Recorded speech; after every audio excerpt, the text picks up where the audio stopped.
Hello everybody, this is B Harper from Supermarcy.com and welcome back to another video review. Today I'm going to review Exodus: Gods and Kings, directed by Ridley Scott and a whole bunch of talented white people.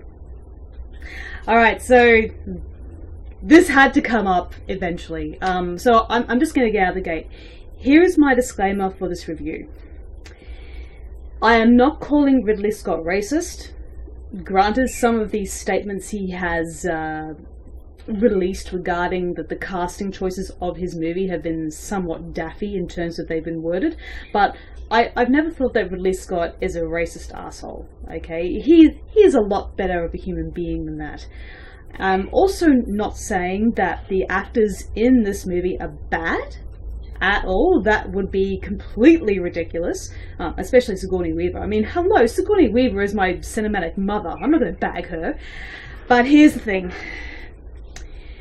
It is such a shame that Hollywood has put this strange, antiquated stigma on casting movies that deal with other cultures.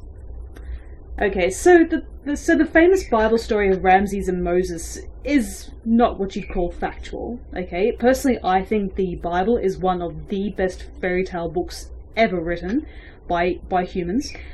But, yeah, when you're casting a lot of talented, but still white people without any sort of regard or respect for actors who come from other ethnicities to play these lead roles, it comes across as very racially insensitive. We filmgoers are fully aware that there are plenty of non-white actors out there and who could be great in these roles, but it's just a shame that Hollywood has put it on itself to put these standards on how these movies are to be made. I'm sure Ridley Scott had basically no real sway about who he truly wanted to cast in this movie, so he had to work within the system, and that's the biggest tragedy. Even the most powerful directors out there, the most powerful and most skilled directors who have delivered on countless occasions really good movies, still have to abide by this really stupid, staunch set of rules that the Hollywood institution has set up. So yeah, that aside, because that's a completely different discussion that does warrant a lot of looking into. But here goes the movie review. So I'm assuming all of you know the basic story of Ramses and Moses, burning bush, parting the Red Sea, let my people go, the 7 plagues of Egypt. And here's the thing, I really do like biblical epics. I think they're really great if they're translated well. One of my favourites is the Ten Commandments with Charlton Heston and Yul Brynner as Moses and Ramses respectively.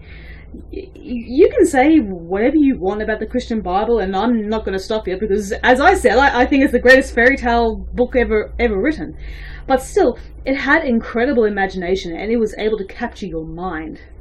So for the first half, the first and final half of Exodus: Gods and Kings, there is no disputing that Ridley Scott has not lost his visionary talent. He knows how to make a very impressive sequence look big, expensive, organic, just able to capture your imagination in the blink of an eye. But truth be told, the middle section of this movie is where it lags the most. And incidentally, it also happens to be when most of the character development is supposed to take place. But another complaint I have is that although this movie centers around the relationship between Moses and Ramses, these two men who are like as brothers to each other, not a lot of time was spent in their interactions. Not a lot of time was spent in their interactions between each other. That was very confounding. I was actually sort of looking forward to seeing this conflict on the big screen and seeing, the two different sides of this argument. Ramses was a bit of a brat, but he still loved Moses as his brother. That they grew up together and they they enjoyed much the same sort of privileges. So when Moses gets exiled, there's no sort of emotional turmoil that goes on with Ramses. And there's no real turmoil going on with Moses. Well, of course, Christian Bale knows how to play, hurt badass very well. But yeah, for a movie that would have hinged so much on this relationship, it's a shame you don't see more of it. I feel if we had seen more sequences that showed this battle between these two men, I think it would have been a better movie. But going on. So Moses is exiled, and he goes out into the desert, and he starts to raise a family and rally his people. That part really sort of dragged out the movie, and the movie itself is about 150 minutes long. That's a while. That's like 2 hours and a half. If you ask me, for a Bible story, you shouldn't drag it out that long, because your attention starts to, wander off a bit, and it's not until those 7 plagues come to Egypt that I found myself, sort of jumping back into the movie, because those plagues were some of the best interpretations I have seen on the big screen. It's disgusting, it's visceral, it's everything that you would think a great, cataclysm like that would be. But it's just a shame that it took something like that to rouse me from this state of almost apathy towards the middle part of the movie. Again, it's not because of the actors, okay? They did well with what they had, but too much time and too much sort of meandering took place when Moses was, regaining his strength and getting ready to reclaim his people and all that. So yeah, the parting of the Red Sea was quite good. It looks spectacular on the big screen. It sounds amazing. So there's no doubt that this film is visually very impressive. Ridley Scott, despite his advanced age, still knows how to direct a really quality action scene. And it's right here in this movie. But for all the really good actors in this film, I was disappointed that some of them didn't quite fit their roles. And I'm not my obvious earlier point about, white people casting aside. Sigourney Weaver is meant to play Ramses' mother, but she barely gets like 2 lines in the movie, even though her character is supposed to be prominent. It's good to see her back in a Ridley Scott film, of course, but still, Joel Edgerton is fantastic, but he has a very bad spray tan. He's very, very brown, and he's not visually as imposing as you think Ramses should be.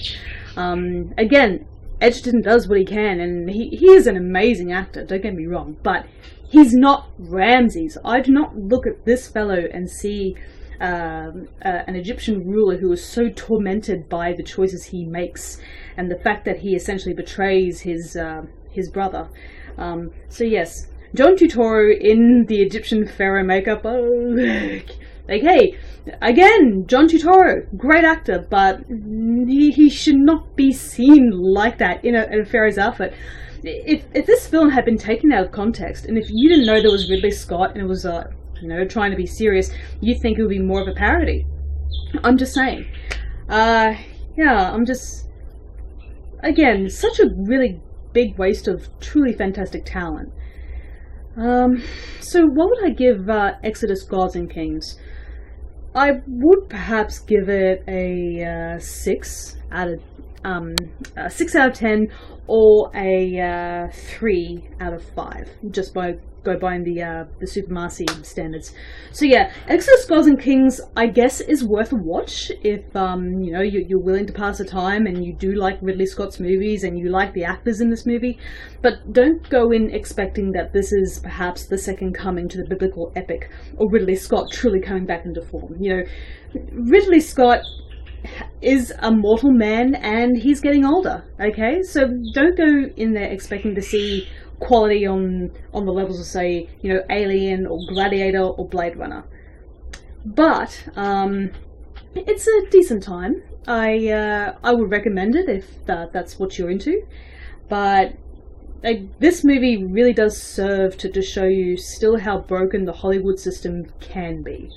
So if anything can be learned from the negative press that this film has been garnering, let's try to make it into something positive.